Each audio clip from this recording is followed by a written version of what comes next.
જય શ્રી કૃષ્ણ, રાધે રાધે. વિષ્ણુ, અહીંયા મેં છે ને 1 કપ દૂધ લીધું અને એમાં દૂધમાં જ મેં ગુલાબની પાંદડી હતી એ મેં પલાળીને રાખેલી.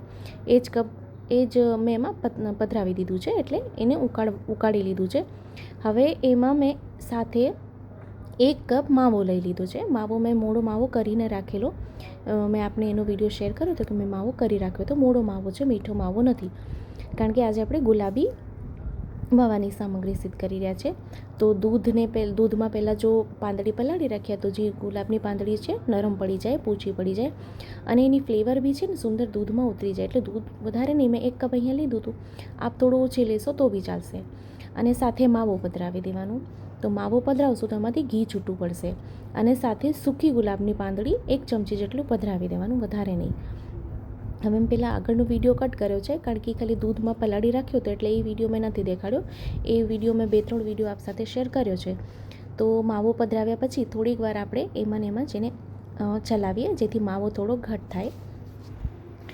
તો હવે અક્ષય તૃતીયાથી શ્રી પ્રભુને ગુલાબની કતલી, ગુલાબની બધી સામગ્રીઓ, સત્વો, બધી શીતકાલીન સામગ્રી શ્રી પ્રભુને ભોગ ધરવામાં આવે છે નિયમથી.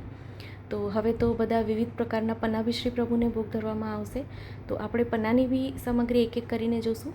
જેમાં એક પોસ્ટ મેં આપ સાથે શેર કરી છે, તો એમાં બધા પન્ના કયા પન્ના આવે છે પ્રભુને એ બધા જ નામ એમાં દીધેલા છે. છતાં એ સિવાય બી એક વિડીયો શેર કરીશ. તો અહીંયા ગેસની આંચ જો ધીમી રાખવાની, કારણ કે માવો છે. કઢાઈ હંમેશા જાડા તળિયાવાળી લેવાની. અને હવે 1 કપ અહીંયા માવો લીધો હતો અને 1 કપ અહીં દૂધ હતું. તો એમાં આપને કહું તો 50 ગ્રામથી 60 ગ્રામ એટલે અડધો કપ, વધારે બન્યું અડધો જ કપ અહીંયા આપણે સાકર પધરાવી દેવાની છે. તો માવો એકદમ ઘટ થાય ને પછી સાકર પધરાવવાની, જેથી શું છે કે ખાંડને બળતા વાર ન લાગે. નહીં તો આપણે જો પહેલાં સાકર પધરાવી દઈશું તો ખાંડને બળતા વાર લાગે. તો હવે અહીંયા એનું ટેક્સચર જો ધીરે ધીરે આખો એનો રંગ બદલાઈ ગયો, એનું ટેક્સચર ખૂબ સુંદર આવી ગયું છે. તો ખાંડ પછી પધરાવીએ. હવે ગેસની આંચ બંધ કરીને આ સામગ્રીને ગેસથી નીચે ઉતારી લઈએ, કારણ કે આ ગોળો વળી ગયો છે.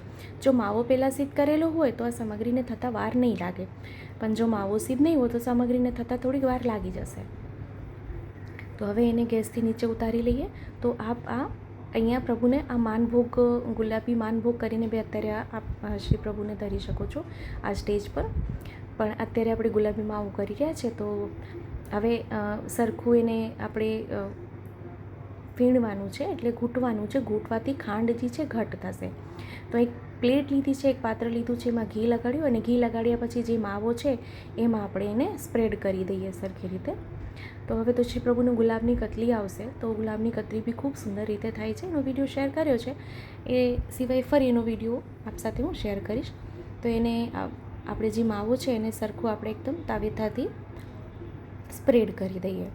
તો આ સામગ્રી શ્રી પ્રભુને ખૂબ સુંદર રીતે સિદ્ધ થઈ છે અહીંયા. તો આપ બી આ સામગ્રી સિદ્ધ કરજો, શ્રી પ્રભુને ધરાવજો અને કમેન્ટ કરીને ચોક્કસથી જણાવશો કે વિડીયો આપને કેવો લાગ્યો છે.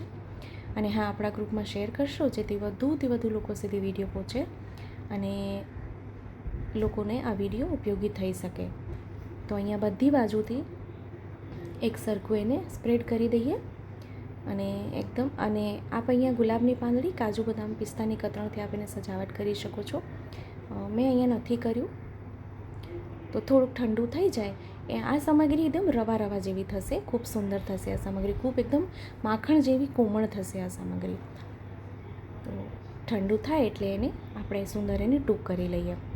તો જો આપણે જો માવો કરેલો હશે તો ઇન્સ્ટન્ટ થઈ જશે, પણ માવો નહીં હોય દૂધમાં કરશો તો થોડીક એવી વાર લાગશે, પણ સુંદર થશે. તો અહીં ઠંડી થાય એટલે ટૂંક કરી લઈએ. તો અહીંયા મેં સામગ્રી સુંદર ઠંડી થઈ ગઈ પછી ટૂંક કરી લીધા છે. તો એનું ટેક્સચર આપજો તો સુંદર માવાનું ટેક્સચર આવે છે. મેં એને ચોરસ ટૂંક કર્યા છે, પણ આપ આમનમ બી રાખશો તો બી ચાલશે. તો ખૂબ સુંદર અને સરળ રીતે ગુલાબી માવો સિદ્ધ થઈ ગયો છે. ફરીથી મળશું નવા વિડીયોની સાથે. ત્યાં સુધી આપ સૌને મારા જય શ્રી